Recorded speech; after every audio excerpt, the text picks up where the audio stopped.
केकरा घर के फूल केकरा घर के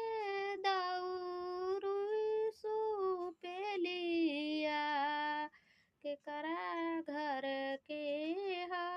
फूल केकरा घर के पान के पतैया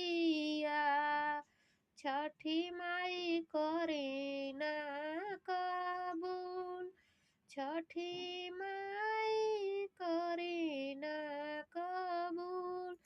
पनहरिया घर के पाना के पतैया छठी माई करीना कबूल डोमवा घर के दौरू सुपेलिया छठी माई करीना कबूल मलिया घर के फुलावा हवे छठी माई करीना कबूल केकरा घर के उखिया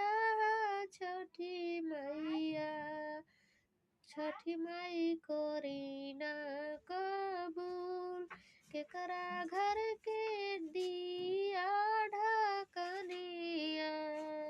छठी माई करीना कबूल कोहरा घर के दिया ढकनिया छठी माई करीना कबूल अहिरा घर के उखिया के गोछिया छठी माई करीना कबूल अहिरा घर के उखिया के गोछिया छठी मैया करीना कबूल अहिरा घर के गैया के दूधवा छठी माई करीना कबूल केकरा घर के नेबुआ नौरंगिया छठी माई करीना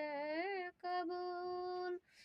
कोरी घर के नेबुआ नौरंगिया छठी माई करीना कबूल छठी मैया करीना कबूल केकरा घर के दौरू सुपेलिया छठी